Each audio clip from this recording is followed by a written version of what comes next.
Ahora sí, Tita. Estoy lista para leerte mi libro. Espero que te guste. Es un libro donde busco la manera todo el tiempo de honrarme, de entender por qué estoy donde estoy y por qué soy quien soy.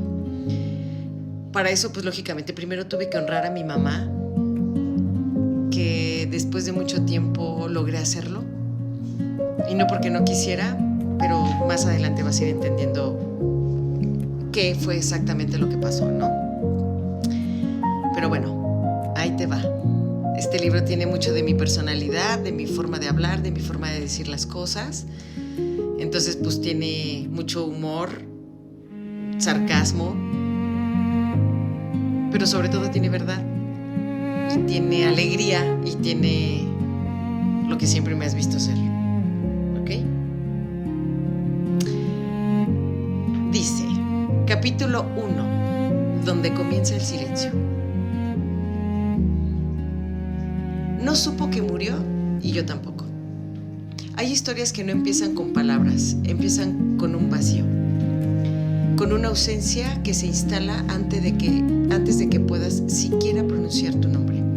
Durante muchos años pensé que simplemente había nacido en medio del caos, sin padre, con una madre que fue mi mundo entero por poco tiempo. Mi infancia no tuvo cuna larga ni cuentos antes de dormir. Tuvo una mujer que me sostuvo con todo lo que tenía hasta que ya no pudo más, y luego tuvo silencio. Fue mucho después, años después, ya adulta, que supe que fui una hija arcoíris, que antes de mí hubo una pérdida, un hijo que no llegó, un latido que se apagó, y entonces entendí porque siempre sentí una mezcla extraña de nostalgia y esperanza, porque cargaba con algo invisible desde tan pequeña. Fui la luz después de la tormenta sin saberlo, y sin embargo fui la que se quedó sin techo cuando el cielo volvió a romperse.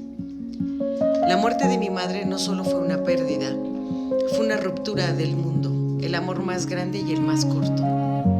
Me quedé sola con mi hermano, al que solo le llevo 11 meses, 2 niños apenas separados por el calendario, intentando entender el mundo sin una figura que nos dijera que todo estaría bien. Éramos muy pequeños para entender la magnitud de lo que habíamos perdido, pero lo sentíamos en la piel, en la mirada, en el silencio de cada día que vino después.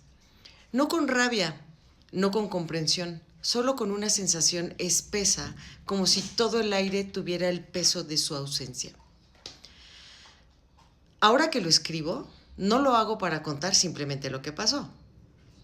Lo hago para decir lo que no pude decir entonces, para abrazar a esa niña que sobrevivió sin saber lo que estaba haciendo. Esta es mi historia, la de una hija arcoíris que no supo hasta que aprendió a nombrar la tormenta con su propia voz. Y si piensas que con esto ya fue suficiente intensidad para una sola infancia, pues no. La vida, que claramente tiene un gran sentido del humor, decidió seguir dándome material para un guión digno de un merequetengue, con premios al drama emocional, con todo y giros que harían llorar hasta a María Félix. Lo que vino después no fue fácil, ni justo ni bonito. A veces sigue sin serlo. Pero resultó ser una escuela rigurosa de humanidad. Y al final, de tanto caer y rasparme las rodillas emocionales, terminé encontrando perlas entre los escombros. ¿Final feliz? No exactamente. Pero vamos, tampoco me dejaron tirada en una novela de tragedia griega, aunque a veces parecía más bien un spin-off mal editado de la telenovela de las 9. Lo cierto es que casi siempre hay algo bueno, incluso cuando el drama está presente. Porque el drama, si se mira de frente, también es parte del equilibrio. Sin sombra no hay contraste, sin estrategia, sin tragedia no hay gracia. Así que aquí se honra todo. Lo que duele, lo que incomoda y también lo que nos arranca una carcajada entre lágrimas. Esta princesa, más bien guerrera con ojeras, no esperó a ningún príncipe. Se amarró las botas, aunque no me combinaban muy bien. Recogió los pedazos con estilo dudoso y escribió su historia a punta de sarcasmo, ternura y pura terquedad. Las cicatrices ya son parte del look. Edición limitada, por supuesto. Incluso en medio del silencio, algo quedó sembrado. La capacidad de sostener al mundo, sin tener a nadie que lo hiciera por mí. Aprendí que se puede construir amor sin modelo, que se puede elegir el calor incluso cuando solo conociste el invierno. Ese fue el primer legado que me regaló la pérdida. Una fuerza callada, invisible, pero inquebrantable. La noticia que te parte en dos. Mi madre murió en pleno eje materno. Esa estructura fundamental que, según la psicología infantil, representa la base del desarrollo emocional, la seguridad interna y el vínculo primario del apego. El eje materno es el lugar desde donde se organiza el mundo afectivo de una niña. Es donde se aprende a ser mirada, sostenida y cuidada solo por existir. Si está, hay tierra. Si se cae, hay abismo. Cuando ese eje se rompe, no solo se pierde una madre, se pierde el centro, la brújula y el lenguaje emocional más básico. La noticia llegó como esas frases que cambian el mundo, pero se dicen con la misma voz que te piden que te cepilles los dientes. Una mañana mi tía, la que más tarde se convertiría en mi figura de autoridad cotidiana, nos dio la noticia llorando. En esta historia la llamaré tía jefa. Aunque bien podría haber sido hierro, no por maldad, sino por estructura. Era rígida, cortante y a veces tan fría que dolía. Me levantaba la cara para que dejara de llorar. En su mundo, solo ella podía mostrar emociones. Lo demás debía ser contenido, ordenado y silencioso. Era su hermana. Su dolor también era inmenso. Nos dijo que mi mamá había muerto. Así, sin guión, sin prólogo, sin metáfora. Yo me paré junto a mi hermano, que tenía casi mi misma edad. Apenas 11 meses menor, y rompí en llanto. No entendía todo lo que significaba la muerte, pero entendí lo suficiente para saber que ya no iba a volver. El mundo no se detuvo, pero el mío sí.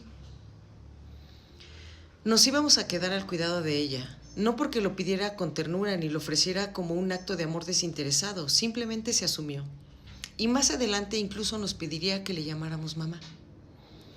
Pero esa historia no es de cuento, y ella no es una hada madrina, ella más bien la reina del control, del protagonismo y de las emociones autoritarias. Una mujer cuya mirada podía hacerte sentir diminuta sin necesidad de levantar la voz.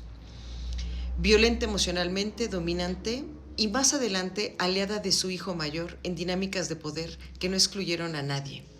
Para ella, el dolor tenía jerarquía y solo el suyo valía. Después de eso, la vida me ofreció consuelo. Entre tanto alboroto, porque el funeral de mi mamá asistieron tantas personas que no cabían en la casa donde se estaba velando, la casa de mis abuelitos. Apareció una escena que todavía llevo en la piel, la de mi tía Chicago. La más grande de los hermanos de mi mamá me vio y me preguntó, ¿le hiciste algo a tu mamá del Día de las Madres en la escuela? Porque sí, a mi mamá se le ocurrió con un sentido del momento digno de telenovela la fabulosa idea de irse justo un 11 de mayo. Yo le respondí que sí, y salí corriendo por un tapete verde de rafia que había tejido con mis manos pequeñas. Se lo llevé en ese momento. Mi tía Chicago me cargó, me dio una flor blanca, un alcatraz, y me dijo, dáselos. Vi a mi mamá en su ataúd. Ojos cerrados, piel pálida, quietud absoluta. Puse el tapete y la flor junto a ella. Me bajé de los brazos de mi tía Chicago y me fui llorando. Fue la primera vez que sentí que alguien me sostenía sin pedirme que fuera fuerte, sin corregirme la tristeza. Solo estaba ahí, con su calor y su amor. Aunque el caos siguió, su presencia dejó un hueco tibio que hasta hoy recuerdo con gratitud. Desde entonces, en esta historia, la llamaré tía Chicago. Porque fue flor, fue sostén y fue ternura cuando el mundo no ofrecía nada de eso. Ni los avientos, pero en ese instante ella se convirtió en mi fuente de amor tierno.